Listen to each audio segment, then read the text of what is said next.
नमस्कार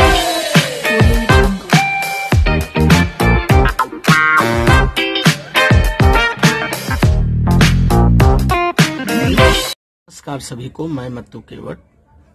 इसके पहले वाले वीडियो में आपने देखा कि मैंने कूट प्रश्नों के बारे में आपको बताया कि कूट प्रश्न को हमें किस तरह से हल करना है। बच्चों, बुद्धिमत्ता कक्षा 5वीं विषय बुद्धिमत्ता में कूट प्रश्न अर्थात जटिल प्रश्न हैं।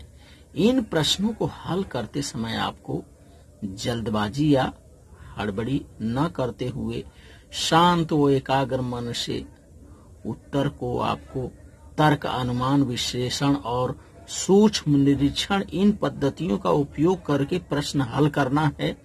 तो आपको मैं इसके पहले वाले वीडियो में मैं ये सब बता चुका हूँ और 2 उदाहरण भी अभी इस वीडियो में कूट प्रश्न अर्थात कतार में स्थान, कूट प्रश्न में कतार में स्थान किस तरह से होता है। प्रश्न क्रमांक 3 को मैं देखिए आपको हल करके बता रहा हूँ। तो प्रश्न क्रमांक 3 देखिए क्या है कि कतार में सवाल देखिए बच्चों आप, कविता का कतार में बाईं ओर से 8वां, दाईं ओर से 9वां क्रमांक है। कविता का कतार के अंदर बच्चों बाईं ओर से 8वां और दाईं ओर से 9वां क्रमांक है। तो कतार में कुल कितने बच्चे हैं? अब उत्तर पर्याय में देखिए, पहला क्रमांक पर 17 बच्चे हैं, दूसरे पे 16 है, तीसरे पे 15 है और चौथे पे 18 है। तो हमें क्या करना है, कतार में कुल बच्चों की संख्या हमें ज्ञात करना है बच्चों। तो देखिए इस सवाल को आप आसानी से कैसे लगा सकते हैं। बाईं ओर से 8वां क्रमांक, बाईं ओर अर्थात इस तरफ से, इसको बाईं ओर से 8वां क्रमांक है। कौन सा क्रमांक है बच्चों? इधर से 8वां है। ये बाईं ओर की लाइन हो गई, बाईं ओर से 8वां। और ये बीच में हम कविता को रख रहे हैं, ये कविता है। बाईं ओर से 8वां अर्थात यहाँ बच्चों की संख्या कितनी हो गई? 7 बच्चे हो गए। ये 7 बच्चे जो हैं ये बाईं ओर हैं, 7 बच्चे बाईं ओर हैं कविता के। और उसके बाद ये बीच में कविता है। और अब दाईं ओर से क्या कह रहा है कि दाईं ओर से 9वां क्रमांक है। दाईं ओर इस तरफ से हम नीचे से यहां से लिख रहे हैं, ये दाईं तरफ है। दाईं ओर से 9वां क्रमांक है। तो यहां कितने बच्चे हुए? दाईं ओर 8 बच्चे हुए। कितने बच्चे हुए? इस सवाल को आपको समझना है। देखिए इसमें ज्यादा कुछ है नहीं। कविता का कतार में बाईं ओर से 8वां, बाईं ओर से 8वां स्थान है कविता का और दाईं ओर से 9वां स्थान है। अब देखिए बाईं ओर से 7 बच्चे हो रहे हैं, 7 के बाद 8 आता है और दाईं ओर से 8 के बाद 9 आता है। तो अब देखिए ये बाईं ओर के 7 बच्चे और ये बीच में एक कविता हो गई और ये दाईं ओर के 8 बच्चे। ये बाईं ओर के 7 बच्चे हो गए और ये दाईं ओर के 8 बच्चे हो गए। कविता के बीच में ये 9वां स्थान है, इस तरफ से 8वां है और इस तरफ से 9वां है। अब देखिए टोटल बच्चे कितने हो रहे हैं, इसको हम जोड़ दे रहे हैं। 7 8 हो गया, 8 8 16 हो गया। अर्थात उस कतार में कितने बच्चे हैं? 16। कतार में कुल 16 बच्चे हैं। इस तरह से हमें इन सवालों को हल करना है। अब उत्तर पर्याय में हम देख रहे हैं पहले क्रमांक पर 17, दूसरे क्रमांक पर 16 है। यहाँ दूसरे क्रमांक पे 16 है, अर्थात ये पर्याय क्रमांक 2 जो है ये सही उत्तर है। तो इस तरह से हमें बच्चों कूट प्रश्न में कतार में स्थान हमें ज्ञात करना है। कतार में स्थान ज्ञात करने के लिए हमें इस तरह से जो संख्या दी गई है, यानी जो बीच की संख्या है उसे 2 ना मान करके 1 ही मानना है। इस पद्धति से यहाँ हमें सवाल को हल करना है। तो हमें पता चल गया कि कतार में कुल 16 बच्चे हैं।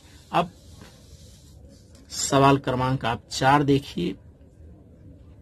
किसी प्रदर्शनी में ऊंट, हाथी, सिंह और बैल इसी क्रम से 63 चित्र लगाए गए हैं। कितने चित्र हैं बच्चों? 63 चित्र हैं। तो 44वां क्रमांक पर कौन सा चित्र आएगा? अब हमें यहाँ तर्क, अनुमान और सोच करके लगाना है। इन प्रश्नों को लगाते समय बच्चों हमें तर्क, अनुमान, विश्लेषण और सूक्ष्म निरीक्षण करके लगाना है, हमें हड़बड़ी नहीं करना है। प्रश्न है देखिए, किसी प्रदर्शनी में ऊंट, हाथी, सिंह और बैल इसी क्रम में 63 चित्र हैं। अर्थात पहले ऊंट है, फिर हाथी है, फिर सिंह है और उसके बाद बैल है।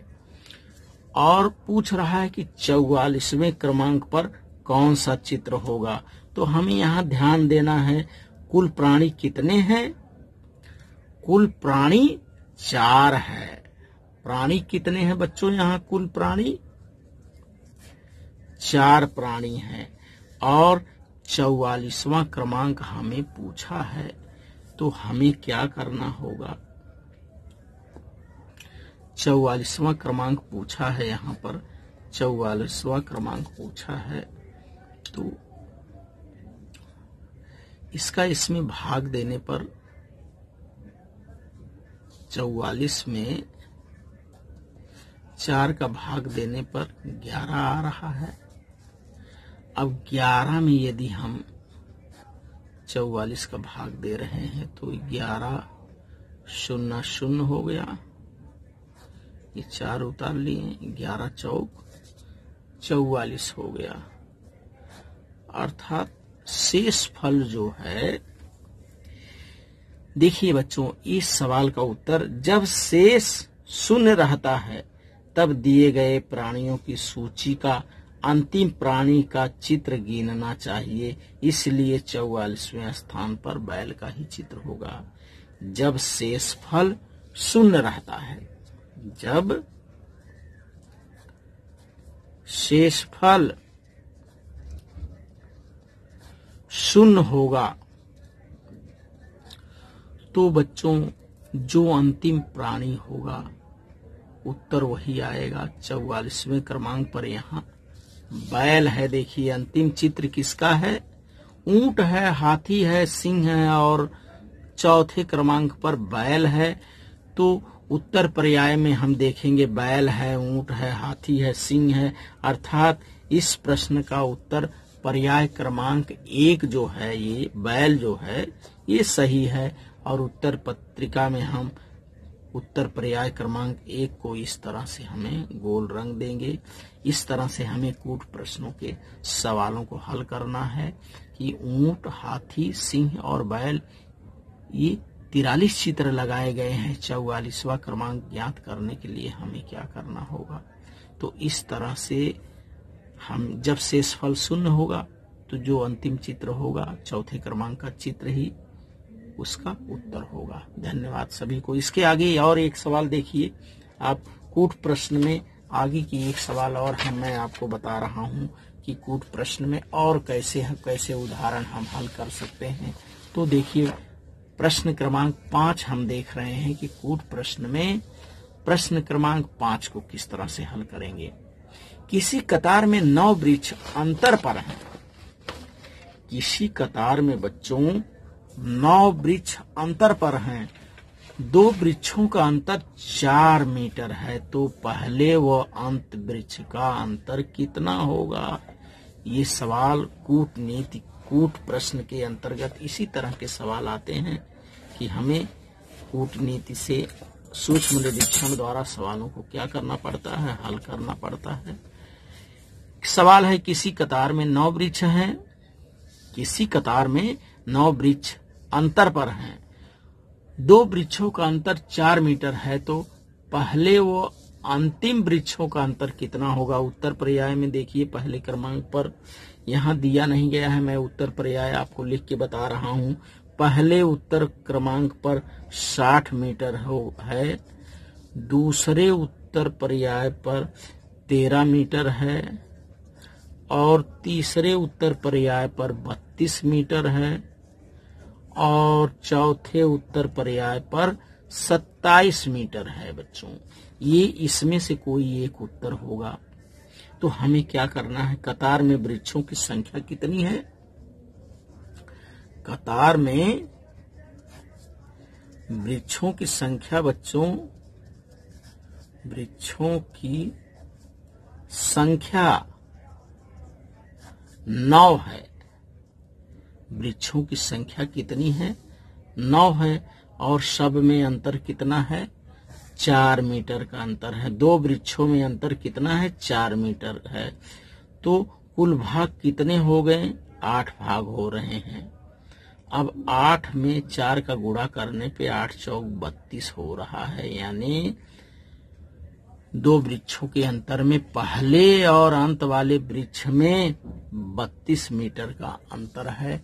इस सवाल को देखिए, इस तरह से भी आप हल कर सकते हैं। मैं आपको हल करके बता रहा हूं। एक वृक्ष ये हो गया, ये 2 वृक्ष हो गया, ये 3 हो गया, ये 4 हो गया, 5 हो गया, 6 हो गया, 7 हो गया, 8 हो गया। देखिए वृक्ष मैं बना रहा हूं। इसके बीच की दूरी 4 है, यहाँ की 4 है। इस तरह से हर वृक्षों के बीच की दूरी कितनी हो गई? देखिए 4 4 4 4 4 4 4 मीटर है। 1 2 3 4 5 6 1 2 3 4 5 6 7 8। एक वृक्ष और होगा तब ये 9 होगा। ये 4। 2 वृक्षों में अंतर कितना है बच्चों? अंतर कितना है? 4 मीटर का अंतर है। तो कुल भाग कितने हो रहे हैं? हमको यहाँ भाग देखना। 1 2 3 4 5 6 7 8 भाग हो रहे हैं। यहाँ कुल भाग कितने हो रहे हैं वृक्षों का? 8 भाग हो रहे हैं। कुल भाग 8 हो रहे हैं। इसलिए कुल अंतर हमें ज्ञात करने के लिए क्या करना पड़ेगा? कुल अंतर बराबर कितना होगा? 8 गुणे 4 बराबर 32 मीटर अंतर होगा। कुल अंतर 32 मीटर कुल अंतर होगा। यानी पहले और अंत के वृक्ष में पहला वृक्ष यहाँ है और दूसरा वृक्ष यहाँ है। इन दोनों वृक्षों में अंतर जो है 32 मीटर का होगा। अर्थात उत्तर पर्याय क्रमांक देखते हैं हम 3 जो है, उत्तर पर्याय क्रमांक 3 जो है ये सही है। और इस तरह से उत्तर पत्रिका में हम क्या करेंगे? पर्याय क्रमांक 3 को हम इस गोले को इस तरह से सही से रंग देंगे। तो बच्चों, इस तरह से कूट प्रश्न में, बुद्धिमत्ता के प्रश्न पत्र में कूट प्रश्नों में कतार से संबंधित प्रश्न आते हैं। और इन प्रश्नों को हमें क्या करना पड़ता है? तर्क, अनुमान, विश्लेषण और सूक्ष्म निरीक्षण, इन पद्धतियों का उपयोग करके प्रश्नों को हल करना पड़ता है। तो आप इस वीडियो के माध्यम से आज मैं आपको बुद्धिमत्ता प्रश्न पत्र के कूट प्रश्न में कतार में स्थान संबंधित सवालों को मैंने हल करके बताया। तो आप इस वीडियो के माध्यम से इन सवालों को हल करिए और समझिए। और मेरे आगे आने वाले वीडियो के लिए आप मेरे इस चैनल को लाइक करें, सब्सक्राइब करें और बेल आइकन को दबाएं। धन्यवाद सभी को।